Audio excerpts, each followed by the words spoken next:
महात्मा उपासक डॉक्टर सोहनराज तातेड़ पुनरुत्थान और आत्मविज्ञान के बाद अब ला रहे हैं सनातन सत्य, जैसी दृष्टि वैसी सृष्टि, कुदरत, कुदरती रचना एवं कुदरत के कानून से शाश्वत सुख की प्राप्ति।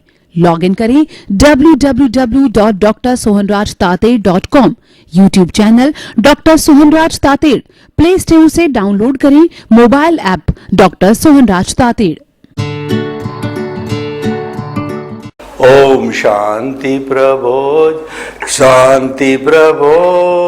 पार्श्वनाथ महावीर प्रभो। ओम शांति प्रभो जय शांति प्रभो पार्श्वनाथ महावीर प्रभो। ओम शांति प्रभो जय शांति प्रभो पार्श्वनाथ महावीर प्रभो। ओम शांति प्रभो जय शांति प्रभो पार्श्वनाथ महावीर प्रभो। भाइयों और बहनों, मातृशक्ति को नमन। आज का हमारा बहुत सुंदर विषय है, प्रेम सबसे बड़ा रसायन है। प्रेम एक ऐसा रसायन है जो हमारे भीतर सेरोटोनिन इत्यादि बहुत ही जो प्रसन्नता पैदा करते हैं, आनंद पैदा करते हैं, सुकून पैदा करते हैं, वैसे हार्मोन्स पैदा करता है, रस पैदा करता है। और देखिए, व्यक्ति को किसी भी चीज में जब रस आता है तो वह व्यक्ति आनंदित हो जाता है और वह काम करना पसंद करता है। जिसमें इंटरेस्ट होता है वह व्यक्ति चाहे रात के 12 बजे भी हो, कभी थकता नहीं है, वो करता जाता है। इंटरेस्ट होना ही उस कार्य की सफलता के अंदर बहुत बड़ा सहायक होता है। इसलिए कहा भी गया है कि चरे वेती हम चलते रहे, कारवां बनता गया। कारवां कब बनता है? जबकि हमारे भीतर इंटरेस्ट और काम करने की ललक होनी चाहिए, जज्बा होना चाहिए। और जब तक भीतर जज्बा नहीं खड़ा होता है, where there is a will there is a way, जब तक हमारे भीतर चाह पैदा नहीं है तब तक कोई भी कार्य नहीं हो सकता। और प्रेम वह चाह पैदा करता है और उस चाह को कंटिन्यू रखने में प्रेम का बहुत बड़ा रोल है। यानी व्यक्ति जब चलता है और अपने साथी लोगों का जब प्रेम और सहयोग मिलता है तो वह थकता नहीं है और प्रोग्रेस करता हुआ आगे से आगे बढ़ता जाता है। और कोई व्यक्ति अनमने ढंग से कार्य करता है और मजबूरी समझ के कार्य करता है, यह कार्य तो मुझे करना ही पड़ेगा वरना मुझे सैलरी नहीं मिलेगी, वरना मुझे पैसा नहीं मिलेगा, और कोई तरह का दबाव होगा तो मेरा जब तक ये नहीं करूँगा तो वो दबाव मेरे पे बना रहेगा। तो वह तो एक फॉर्मेलिटी है, वह कोई बहुत बड़ा रश वाला काम नहीं होता है। तो इसीलिए जो रश का काम करते हैं, प्रेम का काम करते हैं, इंटरेस्ट का काम करते हैं, उन लोगों को आनंद के साथ साथ में सफलता भी मिलती है। तब हम कहना चाहते हैं, अगर जीवन में सफल होना चाहते हो तो आप प्रेम करो। हमारा प्रेम लगाव रहित होना चाहिए। हमारा प्रेम जो है शुद्ध होना चाहिए, बिना शर्तों का प्रेम होना चाहिए। देखिए, 84 लाख जीवा योनि प्राणियों के भीतर विराजमान शुद्ध आत्मा भगवान को निर्दोष दृष्टि से दर्शन कर उसको नमन करता हूँ। कितना बड़ा इसके अंदर एक प्रेम की बात है, कितनी इसके अंदर गहरी बात है। हम उनको नमन इसलिए करते हैं, उसमें भगवत स्वरूप विराजमान है, उसमें ईश्वर विराजमान है। तो ईश्वर के प्रति जो हमारी भक्ति है, ये प्रेम की भक्ति है। बिना प्रेम के भक्ति नहीं होती है। भगवान कृष्ण ने जो गीता के अंदर भक्ति का मार्ग दिया क्या है, वो प्रेम से ओतप्रोत है। भगवान कृष्ण ने कहा कि तू कैसा ही पापी है, तू मेरी शरण में आ जा, तू मेरी भक्ति में लीन हो जा। जो कुछ भी तेरा कार्य, सबको तेरा कार्य है वो मुझे समर्पण कर दे तो मैं तेरा उद्धार कर दूंगा। भक्ति मार्गी सब कुछ अपना सर्वस्व समर्पण करके और ईश्वर के चरणों में समर्पित होकर के और भगवान से प्रार्थना करते हैं कि मेरा जो कुछ भी कार्य है वो आपके चरणों में समर्पित है, आप ही कराने वाले हो, मैं तो एक निमित्त मात्र हूँ जो कि आपका ही कार्य कर रहा हूँ। यह एक भक्ति का प्रेम है। देखिए कि प्रेम के वशीभूत होकर के माँ बाप अपनी संतान के प्रति कितना दायित्व निभाते हैं, बच्चे को जन्म देते हैं, उसको पालते हैं, पोसते हैं। जिस तरीके से एक माली होता है जो पौधे का रोपण करता है तो उसके अंदर खाद देते हैं, उसमें पानी देते हैं, उसको जो है धूप देते हैं और उसके अंदर ट्री गार्ड लगा करके उसकी सुरक्षा करते हैं, तो धीरे धीरे वह पौधा बड़ा हो जाता है, एक वृक्ष का रूप धारण कर लेता है।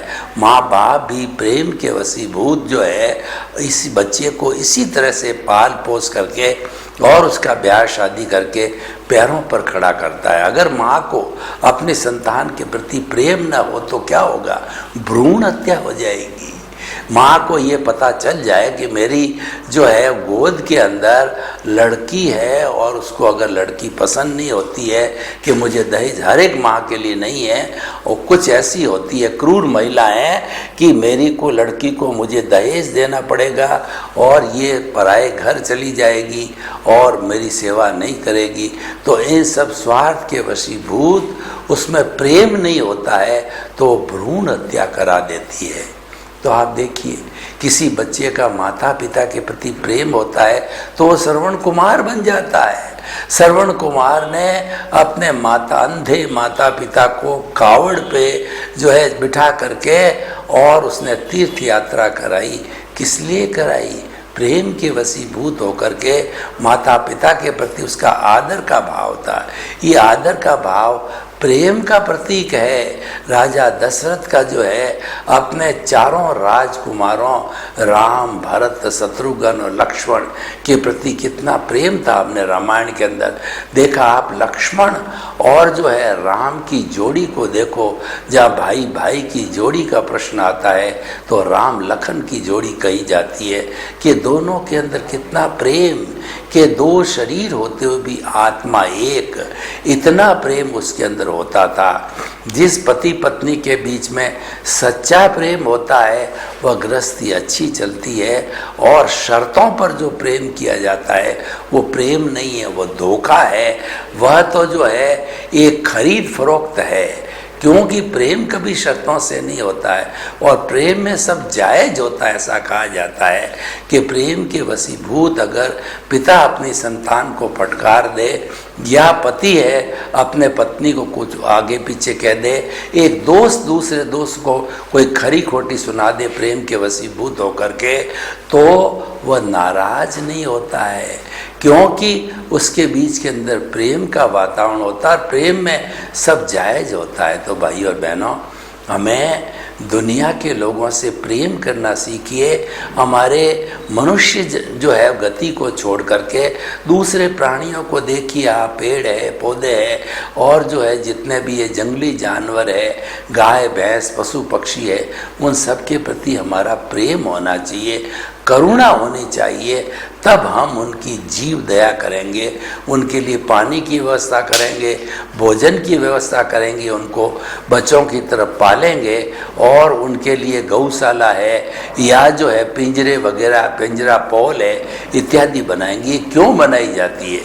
ये निरीह जो बेचारे मूक पशु हैं उनकी सेवा जो इतना इंसान करता है, ये किसके वशीभूत होकर करता है? ये प्रेम के वशीभूत होकर के करता है। जो भगवान होता है वो भक्त के वश में क्यों रहता है? कि भक्त का संपूर्ण प्रेम है वो ईश्वर के चरणों में समर्पित होता है, तब ईश्वर उसके प्रति समर्पित होता। आप पांडवों को देखिए कि पांडव धर्म के पक्ष में थे और कृष्ण की हर बात का वो सत्कार करते थे, उनका सम्मान करते थे और पांडवों को भगवान कृष्ण के प्रति सच्चा प्रेम था, और दुर्योधन था वो कपटी था, और उसको तो अपनी मौज शौक मज़े और ख़ास उसको एम्बिशन थी राजा बनने की, तो उसके वशीभूत होकर के उसको प्रेम अपनी गद्दी से था, उसको प्रेम था धन दौलत से था, उसको प्रेम था अधिकार से था। लेकिन पांडवों के पास में सच्चा प्रेम था, तो सच्चे प्रेम की जीत हुई, अधर्म पे धर्म की जीत हुई। धर्म की कार्रवाई है वह जो है निरापद प्रेम को जन्म देती है, कि हम जो धर्म की जितनी भी प्रवृत्तियां करते हैं, मन वचन काया से जुड़ी हुई हर अवस्था मात्र जो है के प्रति हम करते हैं, तो वो क्या हमारा शुद्धिकरण होता है, वो प्रेम के माध्यम से होता है।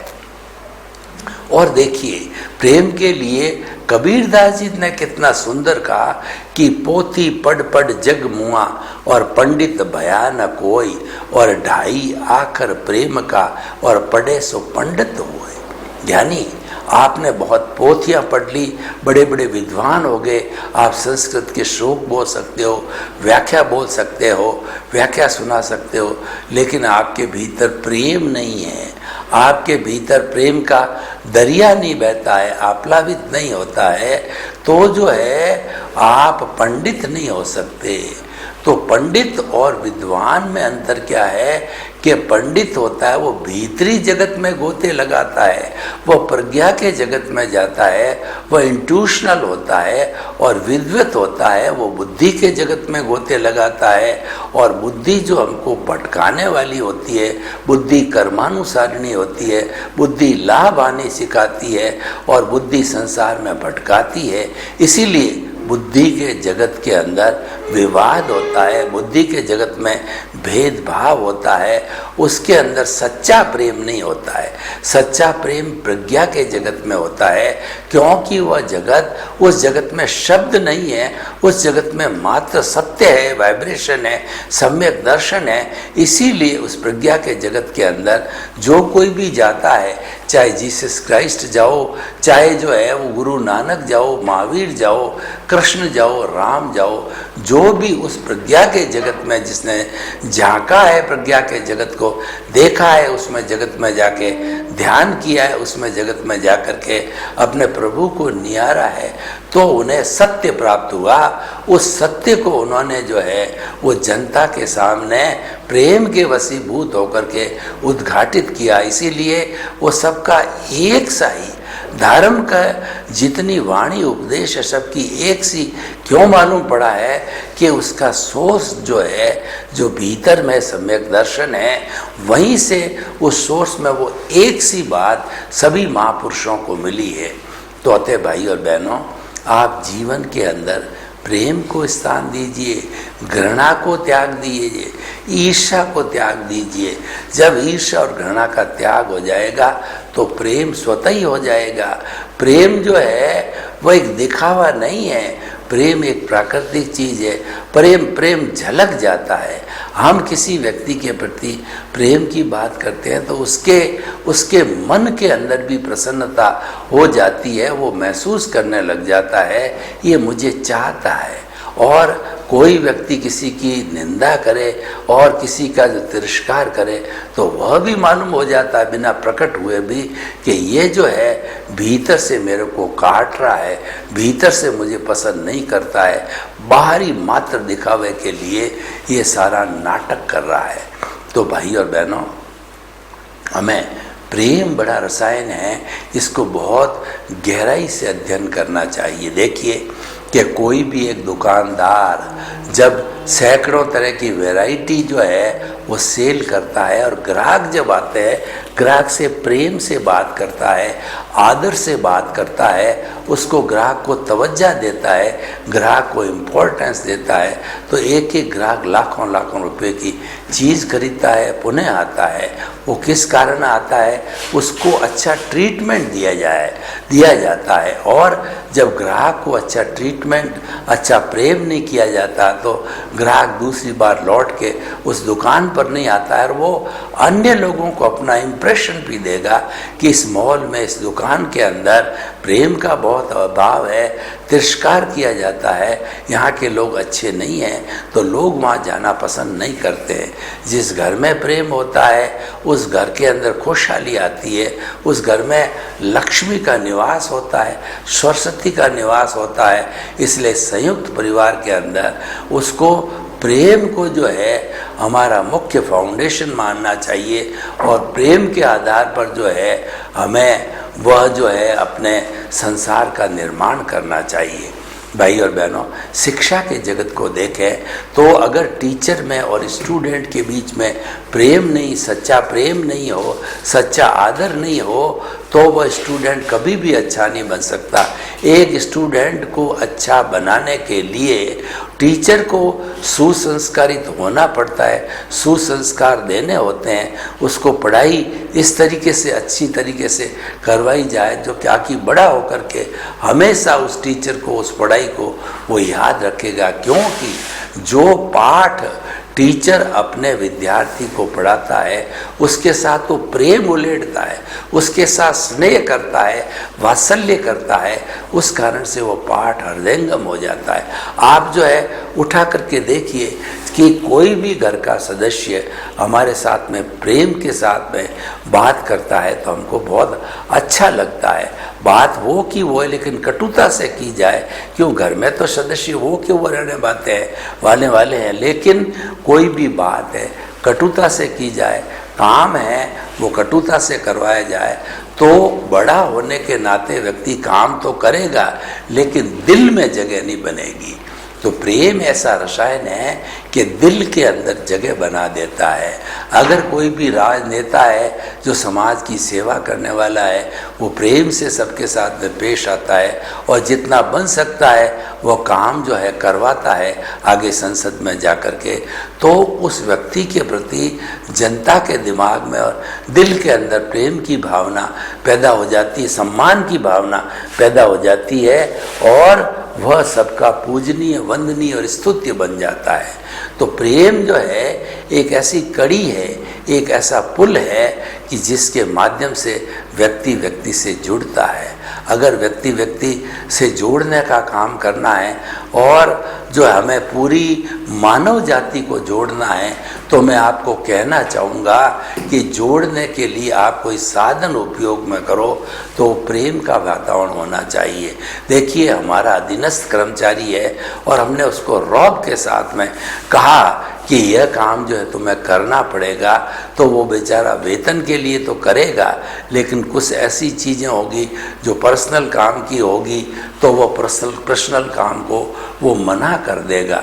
लेकिन अगर किसी भी कर्मचारी और अधिकारी या सेठ और कर्मचारी के बीच के अंदर अच्छा बर्ताव है, अच्छा प्रेम है, तो कभी भी कर्मचारी किसी भी तरह का काम हो, चाहे पर्सनल काम हो, चाहे दुकान का काम हो, वो कभी भी मना नहीं करेगा, क्योंकि प्रेम के वशीभूत होकर के करता है। ये जितने राधा और कृष्ण की जितनी भी रास लीला है उसका मुख्य आधार प्रेम रहा है। और जितने भी हमारे जितने ये रस वाले कवि हुए हैं उन सब ने जो है प्रेम को आधार बना करके और कविताओं का पठन किया, कविताओं की रचना की और कविताओं को लोगों तक जो है भिजाया और वो प्रेम से आप्लावृत थी। आप देखिए, ये एक ऐसा विषय है कि इसके ऊपर घंटों घंटों पर तक चर्चा की जा सकती है। कोई भी अगर भारत का बड़ा प्रधानमंत्री या राष्ट्रपति है, उसको अपने जनता के प्रति अगर प्रेम का वातावरण है तो जनता की सेवा के अंदर वो कोई भी कसर नहीं छोड़ेगा, वह हर क्षण जो है वह सेवा के अंदर जुटा रहेगा, क्योंकि उसके लक्ष्य के अंदर जनता है। वह ये सोचने लगेगा कि ये सरकार है जनता के द्वारा, जनता की और जनता से बनाई गई है, मैं तो एक निमित्त मात्र हूँ। मेरा फर्ज बनता है कि उन्होंने जो जनता ने मुझे चुन करके यहाँ संसद में भेजा है, तो अगर मैं उनकी सेवा करता हूँ तो मैं उनके जो है ऋण से उऋण होता हूँ और मुझे सेवा करनी चाहिए, क्योंकि उसके अंदर जनता और सांसद का प्रेम झलकता है, उनके बीच में अच्छे व्यवहार के कारण जो है वो कहना प्रभावित होकर के ऐसा करता है। तो भाई और बहनों, जीवन का ऐसा कोई भी फील्ड नहीं है कि जिस फील्ड में अगर प्रेम को जोड़ा जाता है तो कोई भी तरह के जो है वो गलत जो है परिणाम हमारे सामने आते हैं। ऐसा कभी नहीं हो सकता है, क्योंकि प्रेम जो है जहाँ पर जोड़ दिया जाता है, चाहे ऑफिस का मामला हो, चाहे घर का मामला हो, चाहे किसी कोर्ट का मामला हो, किसी देश का मामला हो, प्रेम के ऊपर अगर उसकी जो है सारा आधार है तो वो निश्चित तौर पे जो है एक अच्छा निर्णय हो जाएगा और वो सर्वमान्य हो जाएगा। देखिए, अब प्रश्न ये है कि हम प्रेम को पैदा कैसे करें, कौन कौन से ऐसे घटक हैं जो हमारे प्रेम में खलल डालते हैं, प्रेम को तोड़ते हैं, प्रेम को गहरा नहीं होने देते, प्रेम को डेवलप नहीं होने देते। तो उसमें से हम देखें तो हमारे ये 4 तरह के जो कषाय है, क्रोध है, अहंकार है, माया और लोभ है, ये चारों जो है वो बहुत बड़े शत्रु है और ये जो किसी व्यक्ति से प्रेम करने नहीं देते। अगर प्रेम होता है तो टिकाऊ नहीं होने देते, और प्रेम भी है और तो लॉन्ग सर्वाइवल नहीं होने देते। कैसे? उदाहरण के तौर पे देखिए, एक व्यक्ति जो है जिसको गुस्सा बहुत आता है तो वह व्यक्ति थोड़ी थोड़ी देर के बाद में हर काम के लिए गुस्सा करेगा। तो गुस्सा करने से वो थोड़ा बोलना भी उलझुल कर देता है, क्योंकि ये प्रकृति है। जिस व्यक्ति के भीतर में गुस्से के जर्म्स है तो वह व्यक्ति की जबान के ऊपर उतरेंगे, वो व्यक्ति के विचारों में से उतरेंगे, वो व्यक्ति के शरीर से निकलेंगे। तो जो व्यक्ति जो है किसी के प्रति बायस्ड है, किसी के प्रति प्रेम नहीं करता है, तो घृणा के व्यवहार उसके जो है जबान पर रहेंगे और वह व्यक्ति को जो है घृणा की नज़र से जो देखेगा। तो ये जो है ये सारा कब होता है कि हमारा चिंतन प्रेम युक्त होना चाहिए। प्रेम जो है एक रसायन के साथ साथ में एक ऐसी नींव है जो कि सभी गुणों को जो है पोषण देती रहती है। अगर हम चाहते हैं कि हमारे जो है संतान हैं सुसंस्कारी बने तो उसको प्रेम के साथ में हैंडल करना चाहिए। एक बच्चा है, अगर उसको प्रेम से काम बताओ तो वह बच्चा भाग करके बहुत थोड़े समय के अंदर वो काम करके आ जाएगा। तो ज्यों-ज्यों आपका प्रोत्साहन मिलता रहेगा, आपकी संतान आपका विकास करती रहेगी। तो इसलिए भाई और बहनों, हमें जो है इन क्रोध, अहंकार, माया और लोभ, घमंड से क्या होता है, हम अपने आप को बड़ा समझते हैं और अपने साथी लोगों को जो है निम्न कद का समझते हैं। तो ये भेद पैदा होता है, इस भेद से व्यक्ति की तरक्की नहीं होती, इंसान से जुड़ता नहीं है, कटता जाता है। तो ये जो है वो हमारा प्रेम का रसायन का बात हमने कही।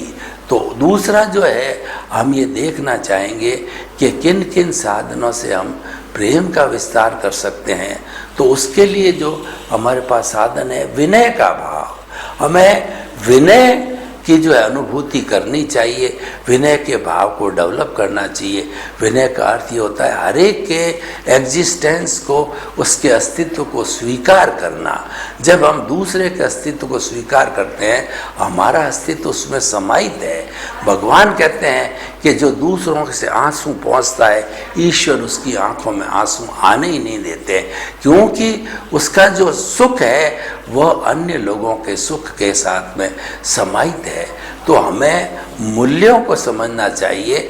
मूल्य दिनों दिन गिर रहे हैं, लेकिन हमें प्रयास करके गिरते हुए मूल्यों की पुनर्स्थापना करनी चाहिए, या मूल्य गिरने नहीं देने चाहिए। और मूल्य न गिरे उसके लिए सबसे उपयोगी सुरक्षा कवच है प्रेम। आप प्रेम के वातावरण को घर में पैदा कर लीजिए, आप नगर पालिका में पैदा कर लीजिए, आप कोर्ट में पैदा कर दीजिए, आप सचिवालय में पैदा कर लीजिए, आप मार्केट में पैदल कर लीजिए, तो आप विजयी रहेंगे। क्योंकि हर इंसान प्रेम का भूखा है, सम्मान का भूखा है। इंसान ऐसा नहीं है कि इंसान सब धन के लिए ही काम करता है। हम मानते हैं कि धन हमारा एक साधन है, लेकिन साध्य नहीं है।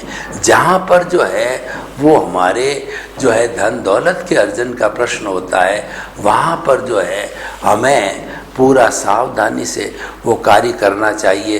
तो हम आपको बता रहे थे कि प्रेम जो है वो हम जहाँ पर भी लागू करेंगे, जिस प्रोजेक्ट के अंदर, जिस संस्थान के अंदर, जिस समाज के अंदर लागू करेंगे, तो वो समाज जो उत्तरोत्तर विकास करता रहेगा।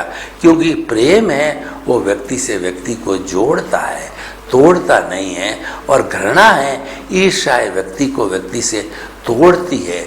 इसीलिए सर्वधर्म संभाव करना चाहिए। सर्वधर्म संभाव का अर्थ ये है कि सभी धर्म जो इस धरती पर है या हमारे देश में है, उन सब धर्मों की स्वतंत्रता की जो है मैं शुभकामना करता हूँ। और जो है मैं उनको स्वतंत्र रूप से जो है देखना पसंद करता हूँ। उनकी सेवा, अगर मेरे से कोई सेवा लेना चाहता है तो मैं सेवा देने को तैयार रहता हूँ।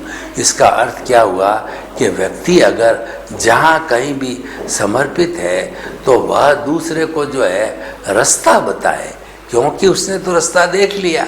और अगर वो रास्ता बताता है और रास्ते के अनुकूल चलता है और रास्ते के अनुकूल चलाने वाला तत्व आपके भीतर है, वो आपका आत्म तत्व है, तो आप उसके साथ जा कर के और जो है वो शहर के किसी भी सेंट्रल प्लेस पर जा कर के हम जिन जिन चीज़ों को बेचना चाहते हैं तो वह चीज़ तो तुरंत ही जो सेल हो जाती है, क्योंकि हमारा व्यवहार प्रेम पूर्वक है।